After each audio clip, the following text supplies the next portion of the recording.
Hello and welcome to Indus News live from Islamabad. I'm Meher Sher and these are the headlines.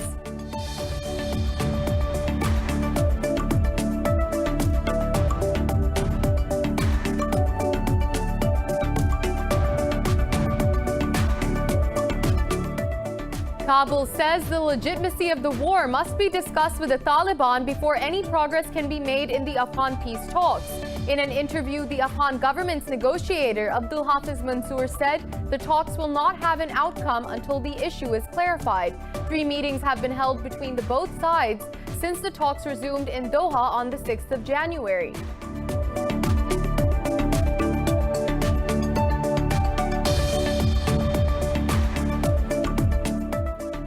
Meanwhile, 4 soldiers and 15 Taliban fighters have been killed during clashes in Afghanistan's northern Kunduz province. The Defense Ministry said the clashes took place after the Taliban attacked a security outpost in Dasht-e-Archi district. The Taliban claimed to have neutralized 18 soldiers during the raid and overrun the outpost.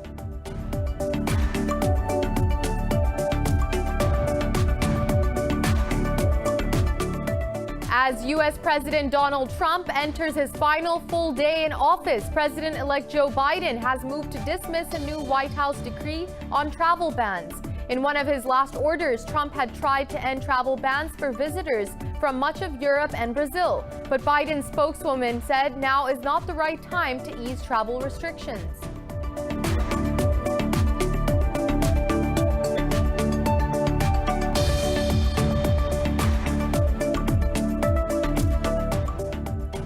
The number of coronavirus infections in the U.S. has crossed 24 million as its death toll nears 400,000. Pakistan has approved Chinese Sinovac vaccine against COVID-19 for emergency use.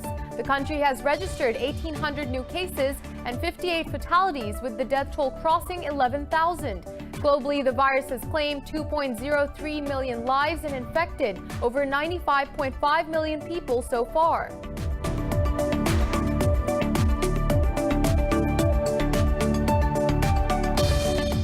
In cricket, India have registered a historic victory at the Gabba, ending Australia's 32-year-long unbeaten streak at the venue. The visitors won the final test match by 3 wickets after chasing 328-run target on the last day. India also retained the Border Gavaskar Trophy, winning the series 2-1.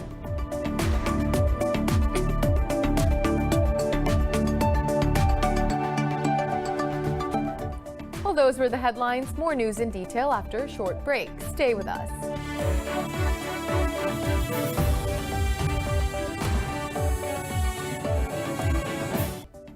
Welcome back. And now for the news in more detail, we begin in Kabul. Kabul says the legitimacy of the war must be discussed with the Taliban before any progress can be made in the Afghan peace talks.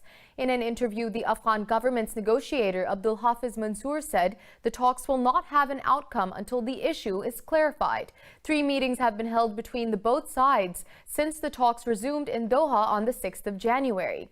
But complete working groups from both sides have not met for the last 6 days, while the meeting scheduled for Monday was also cancelled. The Taliban last confirmed a meeting of the 2 negotiating teams on January 9th.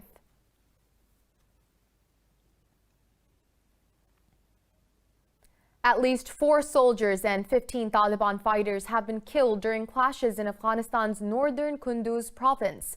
The Defense Ministry said the clashes took place after the Taliban attacked a security outpost in Dasht-e-Archi district. It said 12 other Taliban fighters were also wounded in the fighting. The ministry added that the Taliban's attacks were pushed back by security forces. Meanwhile, the Taliban claimed to have neutralized 18 soldiers during the raid and overrun the outpost. As U.S. President Donald Trump enters his final full day in office, President-elect Joe Biden has moved to dismiss a new White House decree on travel bans. In one of his last orders, Trump had tried to end travel bans for visitors from much of Europe and Brazil. The decree is to take place on January 26th, but Biden's spokeswoman said now is not the right time to ease travel restrictions. She said Biden plans to strengthen measures around international travel in order to mitigate the spread of COVID-19. Security is intense in Washington as Joe Biden is set to take office on Wednesday. Thousands of troops have been deployed in the wake of the January 6th riots at the Capitol Hill building that left 5 people dead. The FBI has earlier warned of possible protests across the nation by right-wing extremists emboldened by the invasion. And U.S. President Donald Trump has restricted the purchase of drones from what he calls adversary countries. The White House said the adversary countries included Russia, China, Iran, and North Korea. It said unmanned aircraft systems from these countries threatened U.S. national and economic security. Trump signed an executive order which also directed a deeper assessment of the security risks from Chinese-made drones. It also instructed U.S. agencies to prioritize removing Chinese drones from American government fleets. The move follows Washington's blacklisting of Chinese drone maker DJI and dozens of other companies. Moving on, Germany says it regrets U.S. plans to impose sanctions on a Russian pipe-laying ship. The vessel Fortuna is involved in the construction of Moscow-led Nord Stream 2 gas pipeline from Russia to Germany. The German Economy Ministry said Washington had informed Berlin of its plans to impose the sanctions. It added Berlin was taking note of the announcement with regret. Talking to the media, a German government spokesman said Berlin's view on the gas pipeline remains unchanged.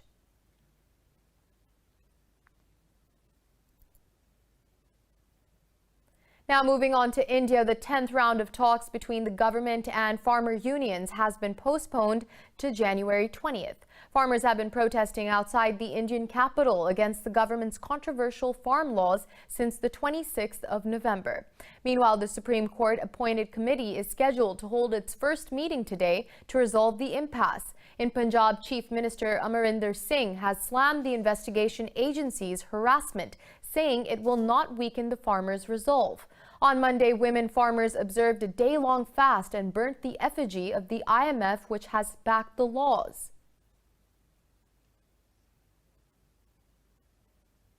Moving on, the number of coronavirus infections in the U.S. has crossed 24 million as its death toll nears 400,000. Globally, the virus has claimed 2.03 million lives and infected over 95.5 million people so far. More on the pandemic in the following report. As rising deaths and infections crush hopes of an early end to the pandemic, the WHO has warned the world that weekly deaths from the virus may surge up to 100,000 soon. In the U.S., healthcare workers have declined to take vaccines, creating difficulties for pandemic response by sending wrong message to the public. President-elect Joe Biden announced to keep the travel restrictions for much of Europe and Brazil hours after President Donald Trump lifted the ban. Meanwhile, Brazil has kicked off a nationwide COVID-19 immunization program by distributing China's Sinovac biotech vaccines following emergency use authorization. Today is another important day for all of us. After many meetings, requests, collections, Brazil has made it. Brazil managed to start its vaccination with this event, which is symbolic, of course, but real, and the practical that initiates the vaccination rollout. Over in Europe, France's new infections have hit a 6.5-week high, while the number of COVID-19 hospitalizations also rose to highest in a month. Portugal's fragile health system is under growing pressure due to the worst surge in cases and deaths since the pandemic started last year. In the UK, our research has revealed nearly a third of COVID patients discharged from hospitals in England were readmitted within 5 months. But the country is focused on mass inoculation as it gears up for a 24-hour vaccine rollout in London's hospitals. As you well know, we are prepared to go 24/7. There are movements in supply and making sure that we get the supply into people's arms as fast as possible is absolutely critical. So I wouldn't read too much into an individual day's data. I think the best thing to do is look at the weekly averages, and as you say, you can see that going up and up fast. In Asia, China reported more than 100 new cases for a seventh straight day in worst domestic outbreak since March last year. Japan has detected the 3 cases of the UK variant of coronavirus in people who had no history of travel to the country. Whereas Pakistan has approved the COVID-19 vaccine manufactured by Chinese state-owned firm Sinopharm. Earlier, Islamabad permitted the Oxford AstraZeneca vaccine for emergency use. The country's death toll has topped 11,000 as it recorded another 58 fatalities and 1,800 cases overnight. The health ministry says currently there are over 35,000 active COVID-19 cases in the country. The ministry adds out of over 523,000 countrywide cases, more than 476,000 people have recovered. It says over 236,000 cases have been detected in the Sindh province. Punjab has reported nearly 150,000 cases so far. Moving on, Iran has stated another round of military exercises in the Gulf of Oman amid tensions with the United States. It comes a day before U.S. President-elect Joe Biden's inauguration. The state media said the drill will involve rapid reaction units, airborne units, and mobile and offense brigades. Meanwhile, speaking at a conference to decide measures to avenge General Qasem Soleimani, Iran's foreign minister said Tehran doesn't seek tensions or war with the United States. Javad Zarif said the measures taken by lame government in the U.S. has no effect on the will of the Iranian people. Iran and the U.S. have increased their military activities in the Middle East.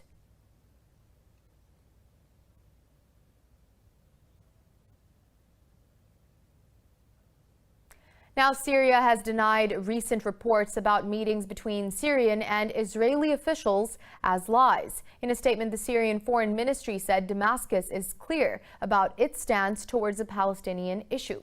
It said Damascus will not compromise on the liberation of Israeli-occupied Golan Heights in accordance with the international resolutions.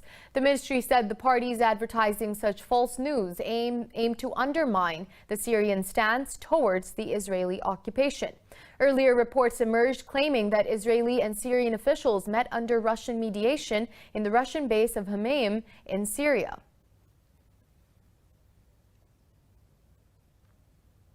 Now, Palestine has called on the European Union to send observers to monitor the state's elections scheduled for later this year. Prime Minister Mohammed Shtayyeh asked the EU to send international observers, mainly in the election process in Israeli-annexed East Jerusalem. Shtayyeh said Palestine will also ask Israel to allow Palestinians in Jerusalem to participate freely in the elections. President Mahmoud Abbas announced first Palestinian polls in 15 years, with legislative elections for May 22nd and presidential polls on July 31st. Meanwhile, EU welcomed the election call and urged Israel to facilitate the electoral process throughout the Palestinian territory.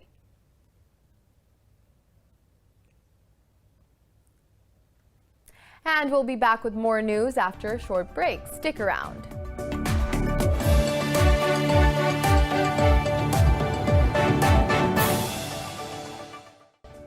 We're back. The death toll from ethnic clashes between armed militias has risen to 55 in Sudan's South Darfur state.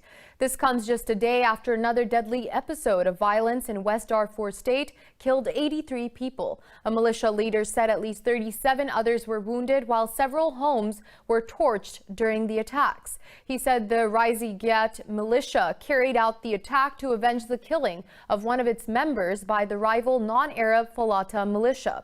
Rival militias in Sudan signed a peace agreement with Khartoum in October last year to end the hostilities. Following the pact, UN African Union peacekeeping mission ended their patrols in the area.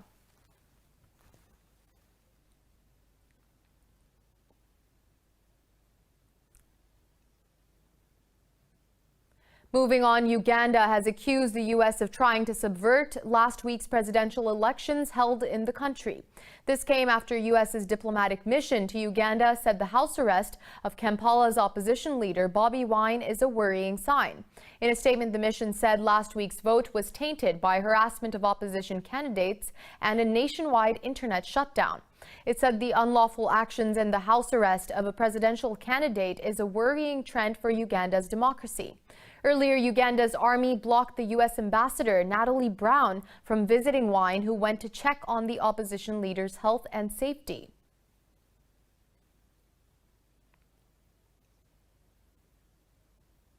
Now, Japan has accused South Korea of worsening the already strained bilateral ties by reigniting the clash over World War reparations.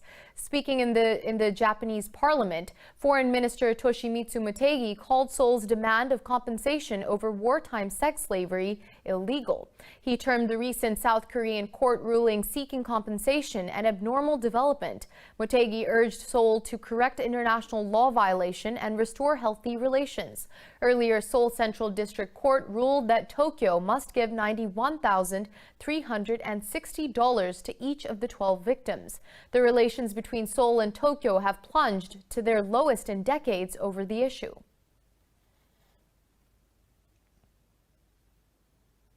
Moving on, 7 UN member countries have lost their right to vote in the General Assembly because of unpaid dues. UN Secretary General Antonio Guterres made the announcement in a letter to the President of the General Assembly.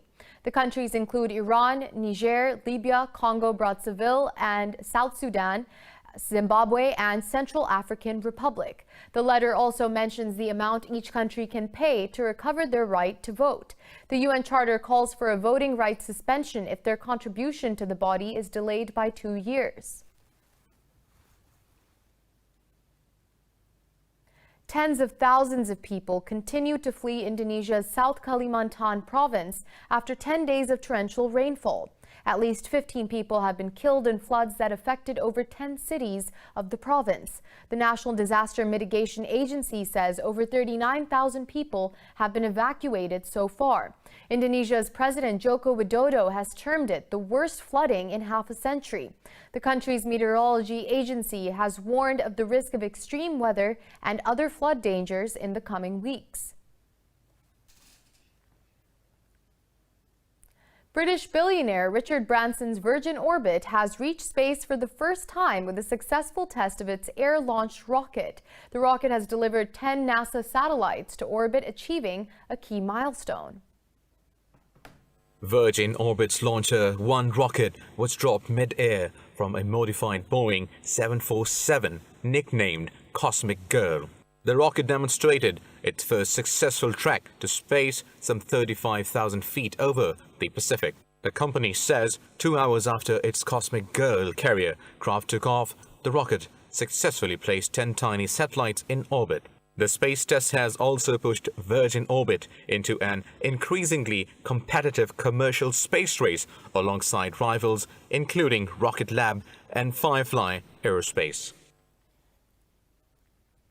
In the northwest region of Syria, heavy downpour, freezing cold, and increased spread of COVID-19 have exacerbated an already dire humanitarian situation of displaced Syrians. The people in need of humanitarian assistance are unable to maintain disinfection and sanitation measures. More details in this report. In Idlib, more than 100 refugee camps are the house of around 4 million internally displaced Syrians. The heavy rains in the area have added more misery to the already poor living conditions of the Syrian refugees. Under wet canvas tents, these displaced Syrians face another threat of the pandemic. A Paris-based organization, Doctors Without Borders, says the risk of COVID-19 transmission is high at the camps due to overcrowded tents and lack of basic health services. A heater does not protect us from cold weather. Just like every year, winter is winter and it is hard. Every time it rains over us. This year, we will have the coronavirus pandemic and 5 cases were reported, and tents cannot be used for quarantine. The lack of clean water and sanitation has also made it difficult to maintain disinfection and sanitation measures. But as countries around the world begin nationwide vaccination campaigns, some Syrians worry they will not have similar access. We have been suffering for 10 years from displacement. We move from one place to another, from one village to another, from one town to another. All countries are busy with the coronavirus pandemic. A local organization has been building cement rooms around the camp that can serve as better quarantine facilities. Textile tents fail to offer the most basic levels of privacy, protection, and isolation when facing the dangers of the coronavirus.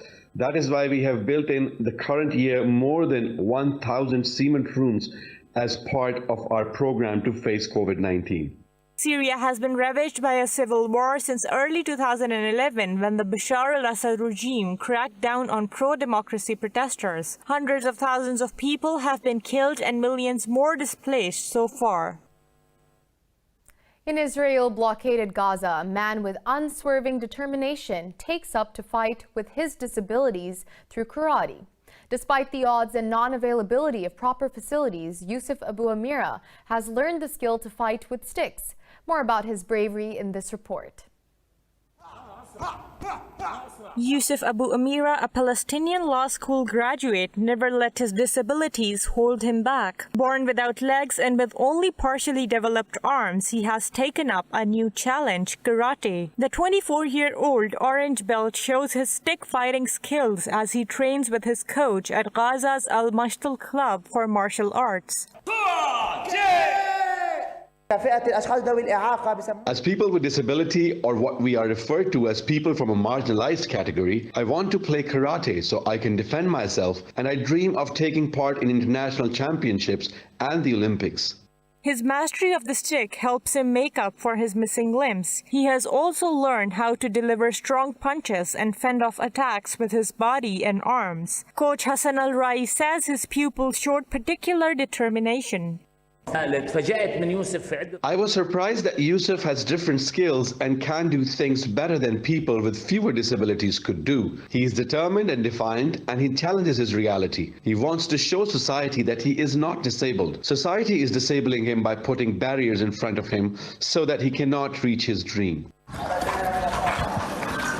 A resident of Gaza's beach refugee camp, Abu Amira, travels along city street in a motorized mobility scooter. He graduated from the Islamic University of Gaza's College of Sharia and Law last year.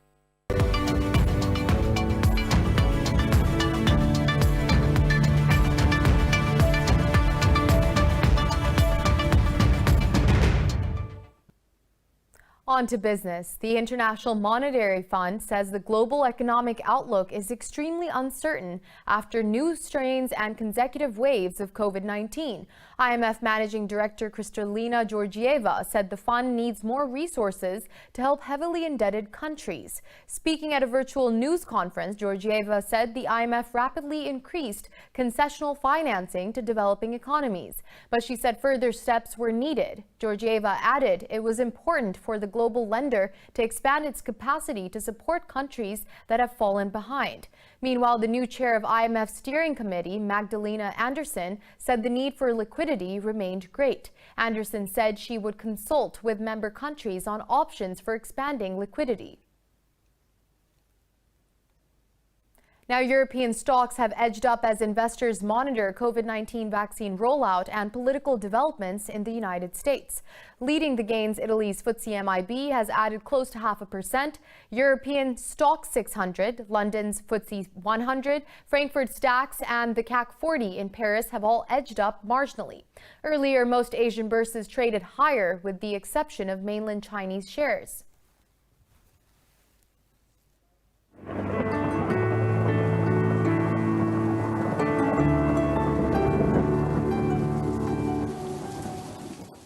It's now time to take a look at the latest weather updates from around the world.